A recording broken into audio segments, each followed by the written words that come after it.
Hey, everybody, it's Eddie from Tokyo. This is your cryptocurrency update from Japan. It is Thursday, the 19th of April, 2018, and we are having another green day. There's modest gains, but green is green, okay? And we're actually quite green all the way down to, until we get down into maybe about the 65th top market coin. Yeah, even down in here, look at this, look at all this green. It's really fantastic. I think the positive thing to recognize is that Bitcoin has been able to hang on to this $8,000 mark even a week after the surge of volume came in that just squashed out all those shorts. So I am still feeling positive.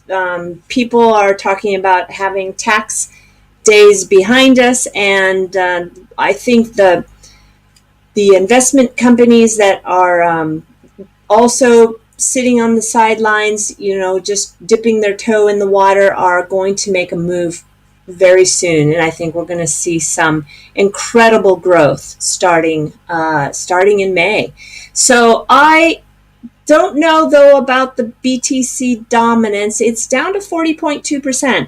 This has some positive side and some negative side. The positive side is the altcoins are able to trade on their own a little more freely, so they are not so tied to the Bitcoin price, which for a lot of people who are trading and holding on to these altcoins, they're happy to see that. But the bad thing is that it spreads the money a little too thin, and so we don't see the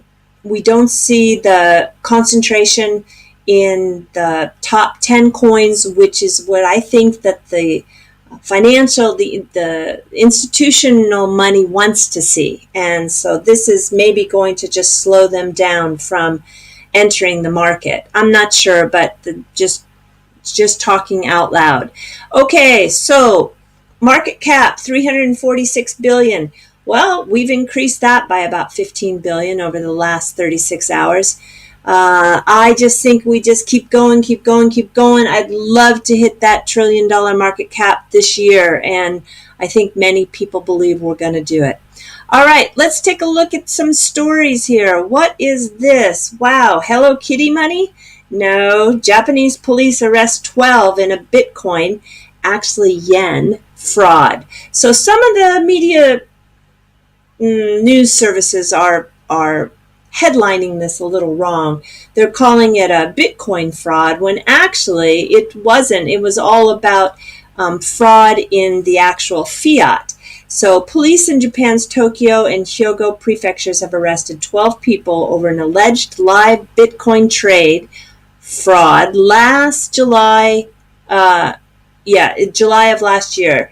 And though touted in the media as a Bitcoin fraud incident, the actual crime concerns the use of 200 million Japanese yen, which is about $1.6 million US dollars, in counterfeit national currency bills. So, I just think that some media will grab any headline they can to get those clicks or eyeballs or sell newspapers. And then when they have people who are not deep into this space just read a headline, they say to themselves, oh gosh, there it goes again, some Bitcoin problem. So I just think there should be more responsible reporting for this Bitcoin and cryptocurrency space. So the local news site Tokyo Reporter said last year's incident, and you're wondering, well, why are we talking about it today if it happened last year?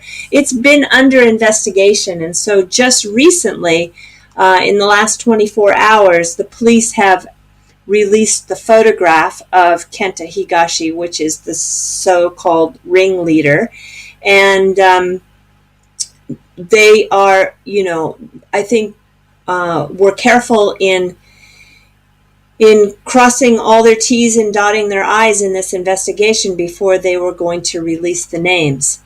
The alleged ringleader, Kenta Higashi, who's only 24, of Kobe, is a fresh produce worker reportedly initiated the deal by offering a company executive the money in exchange for Bitcoin. An agent of the executive met the suspects in a Shibuya hotel lounge. It's always Shibuya, right?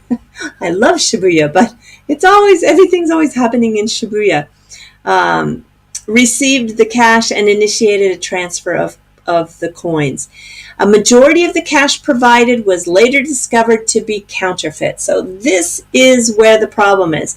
It's not so much that they were doing a deal over the counter or under the table, however you want to say it. They were trying to get and skirt around the exchange fees. And also there was a difference of about $93,000 that was going to be taken by the ringleader as a $93,000 commission was going to be taken by Kenta. So, I think that these kinds of deals will always happen, and doing OTC deals has a positive thing, and that is it doesn't impact the price so negatively or positively in a way that can confuse traders or set some action or trend into motion that shouldn't be done. Like if we all know with the attorney for the Mt. Gox bankruptcy, he was unloading his large amount just on an exchange, which, gosh, some people have just box of rocks for brains. But anyway, I think that if we just keep really talking about it and criticizing these sources that are reporting on these stories wrongly, send them an email and tell them, hey, you guys are just doing clickbait, because that's not the real story. So, and we have to all be responsible in this space, and those that are not responsible, I think you should speak up. Okay, let's see. That's next one is the Japan Virtual Currency Business Operators Association. I don't know if you know about this, but I've been watching them. They are growing like gangbusters. They have a articles of association here that you can read. There's 10 pages, and it is not lacking any details, that's for sure. I'll put the link in the comment section, so if you're interested in reading them, you can. But they are a self-regulatory agency that is made up of people in the industry, in the cryptocurrency industry. So you see here, these are the regular members, and it costs $20,000 US dollars to join, and then you have a 2,400 monthly fee. And these are some of the biggest players in the cryptocurrency exchange space, internet space, mining space. Here I think you recognize this. This is the company that Yahoo Japan just took a stake in. And this company, GMO I've been talking a lot about in recent videos. They are a giant in the space. Not only did they just launch an exchange, but they are a giant in the internet service provider space and in the mining space. And then Campfire. Campfire is interesting. Campfire is Japan's version of Kickstarter. And recently, about a year ago, Campfire even released a lending service, kind of like a VC function that you might find in the Silicon Valley. For the last 10 or 15 years, I've been complaining that Japan has not been able to stay competitive in the IT industry for startups because there isn't an infrastructure of lenders here. I mean, it's getting better now, but the last round of funding that Campfire took to initiate this lending service was only like 3 million. It's just peanuts compared to the money that's in the Silicon Valley. Now, I know Silicon Valley is special. It has a special history that dates back into the 70s, but it's really got the concentration of IT success stories because that's where the people who are doing startups go, because that's where the money is. And the money is there because that's where the startups go, because it's kind of like this chicken and egg thing, in terms of they not one came before the other, but they're both there and they both are successful because that's where they all concentrate. So I hope that Japan does a better job at offering the finance options to some startups, because there is a lot of intelligent people here with some great ideas. All right, so if I also go down to see, you can see the entire member list, and this is what I've been watching. They are adding members almost every couple of days. Here are the associate members. The associate members are, within a net that's been cast that's a little wider. So you have a few more fintech companies, you have a few more trading companies, a few more, here's Paybit, which works the backside of cryptocurrency payment options. You've got some FX traders, and then you go down and you've got the cooperating members, and these have other software services, accounting services, just a lot of really important companies that are in Japan. So even, look at Oryx. Oryx even owns a baseball team. So these companies are creating now, I wanted to point this one out too. Here's Style One. They're kind of a online shopping, but also have a very popular diet and exercise app. I just love their tagline. It's so Japanese. Think and happy. Yeah, so much really strange English in Japan.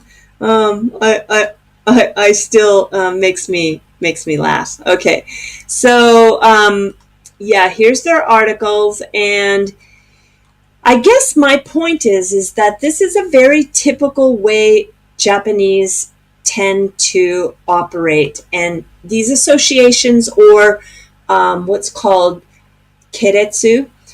Keiretsu are very unique to Japan in that they are a form of corporate organizations that involve grouping or family or affiliated firms that form a tight-knit alliance and work to each other's mutual benefit.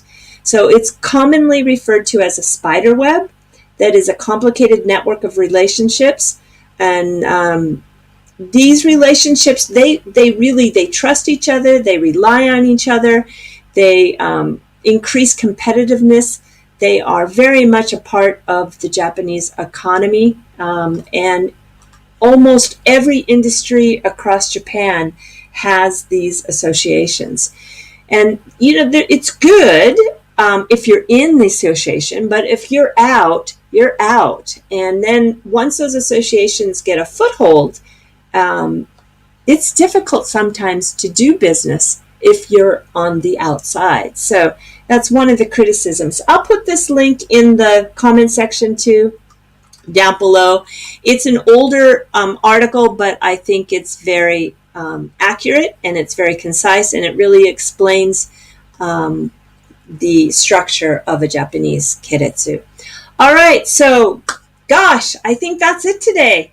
Yeah, I think we will stay in the green, and I'm feeling very positive that we are going to see some wonderful gains in the month of May. I'm looking forward to it. All right, everybody, please take care. Have a very nice trading day. I know that you are all about to wake up in the West, so good luck to you. And if you're hodling, hodl on, and don't check the price too often and drive yourself crazy. Okay. Sayonara for now. Bye-bye.